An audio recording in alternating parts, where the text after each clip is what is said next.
I am the nature hacker, and this is your world. Today I want to talk about light again, and how light is not in any way, shape, or form a wave. Light is not a wave. So, obviously we're told that light is a particle in a wave, and when you're in high school physics, you're like, oh my gosh, I can't understand, and it's like this, existential, I don't know, existential experience, and then all the physicists believe in Eastern mysticism, just absolute craziness, so anyway, I'm telling you, and like I said in my last video, light is a gas. I'm telling you that that light is not a wave at all. Light is simply a particle. And the physics, all of the experiments already stand to prove my point.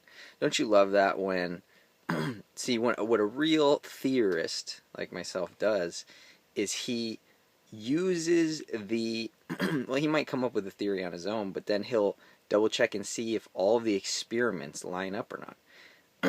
That means that as a theorist, you don't have to do a single experiment. You look at all of the experiments everybody else has done, and you bring them together. That is what a scientific theory is. So instead of trying to create a scientific theory from scratch by doing all the experiments, you can simply look at everybody else's experiments. You don't have to do any experiments yourself. So some people who are like, you can't make a scientific theory. I mean, you have to do tons of experiments to make a scientific theory. No, I don't. All I have to do is look at everybody else's experiments and formulate a theory based on that. That's what real theorizing is all about. So anyway, we are in a position to make scientific theories. All right, all you have to do is know what other people's experiments have shown. So, a wave, obviously the best example of a wave is gas, like air. And what all wave is, here's your particle of air. When a wave hits it, your particle of air goes like this. Goes forward and then comes back. So there's no real net energy created by a wave. It's why you can't have a speaker. You can't put a speaker on your bicycle and the speaker power you forward. Is because it's not really doing any work. It's just moving the air forward and then moving the air back. A speaker is vibrating, right? So it's just moving it forward and back. So there's no net motion. There's no net acceleration. So the speaker is not going to move anywhere. The way you get sound to move things is to apply a sound pressure. So let's see what we can do here.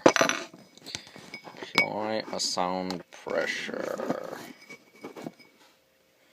So you have a wall. Think of this as a wall, and here's your speaker. So you're shooting out sound waves here.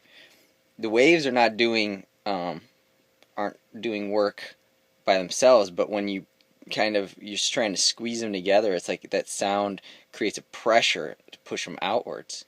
But if you don't have that wall there and you're shooting sound, there's going to be no force because the sound waves aren't being pressurized by anything. So to have sound pressure, you have to have a wall, and that's a lot like anything else. From how a rocket works to whatever, how to push yourself off of a wall, whatever. So it's weird for me not having the thing in my hand, trying to talk. But so let's see. So the sound is not doing any network or transferring any energy on its own. And there are equations for sound energy, but they have all they have to do with is sound pressure, the velocity of the movement, the density of the medium, the speed of sound. So so basically what we're getting at here is that sound is a potential energy. If you can convert that oscillation into energy, then you can use sound as energy. But sound is not energy in and of itself. It's just a potential gradient. it's creating a potential gradient for you to be able to create energy out of that. And one way to create energy out of a variable gradient like that is have one-way valves. So let's say you have a wave of water, okay, and like how to make water from, or how to make electricity from waves. You have a wave coming, and you have something attached to like a generator. So as this rotates, it's producing electricity. So you have a wave hit, and the wave pushes this, creates electricity, and then it won't allow the water to come back. So then the next wave hits, like that. So like a one-way valve. That's not the best example, because it could just be allowed to come back and then hit with another wave. But what it's doing is it's turning a vibration in one direction into a rotation in a single direction. In a motor, you need to turn it one way to get electricity. So anyway, that's what you can do with sound. You can turn that vibration into a one direction motion. It's like a rectifier, I think, in electrical engineering. There's a lot of, across the different sciences, there's a lot of applications in different fields of that, converting vibrations into, electricity or whatever. But the vibration itself is not energy. It's just the potential to make energy from it. So with light, so sound, like I said, all these equations, sound pressure, particle velocity, density of the medium, local density, speed of sound, none of those has to do with the frequency of the sound. Obviously there's different frequencies. There's like low frequency sound, there's high frequency sound. None of those affect the sound energy equation. None of them. Here's that equation here. Oh gosh, I need to change the brightness here.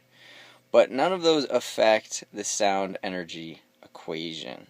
The frequency. The frequency does not affect it. Alright.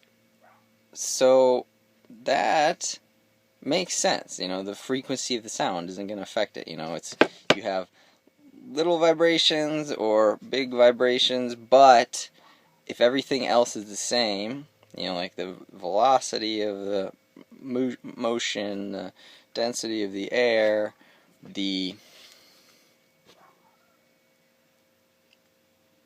sound pressure, the particle velocity, if all of those things are the same, no matter what the frequency is, you're going to have the same amount of sound energy.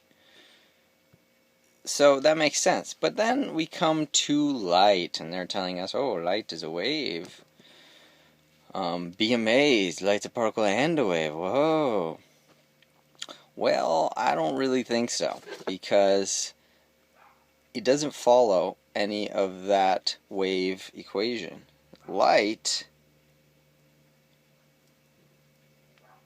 for the physicists out there, mathematicians, it's E is energy of the light equals H, which is a constant, times C, which is the speed of light, divided by lambda, which is the wavelength of light. But 1 over lambda is frequency, so that could just be simplified to, it's basically energy equals the speed of light times the frequency.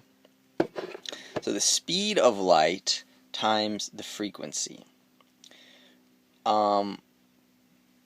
So that is not the equation of a waves. This is claimed to be, the wave energy of light or whatever. But this is not an energy that a wave would be able to transmit. This is saying that the frequency times the speed is equal to the energy. But in sound, we found out that frequency does not affect the energy potential or whatever. So how is the frequency of light affecting the energy? That does not make sense. according to a wave theory, the frequency would not affect the energy.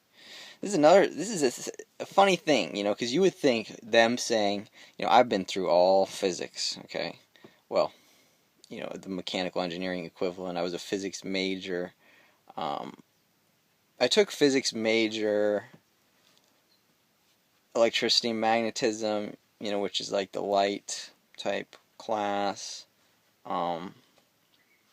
etc. So, you know, there's engineering versions, there's physics major versions. They're basically the same.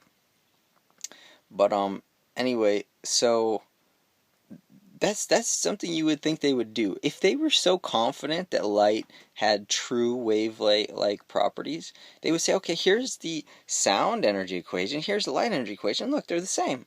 Yay, they're the same. But, well, actually they never mention that, they never compare light and sound.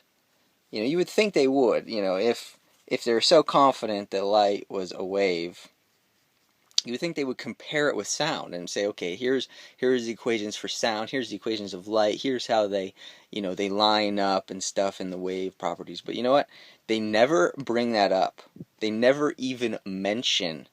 They keep sound so far away from light that you would never even think to connect them. But you would, if you were smart, you would know. You would think, hey, let's look at the similarities and differences between light equations and sound equations to look at the, you know, wave properties to kind of discern and kind of, but they keep those topics so far away that you're never even thinking of light when you study sound. You're never even thinking of sound when you study light. You know, so they never compare them. But when we did just compare them, and they are not equivalent in any way, shape, or form. So how can we explain the light equation? How can we explain that the frequency, basically the energy is just directly proportional to the frequency of light? You know, and that totally is contradictory to sound. But that's what we have. I mean, that's an experiment, right? That's a proven output. So it's like, you know, Newton's law of gravity. He tested gravity. He dropped stuff. He recorded stuff. He came up with his gravitational equation.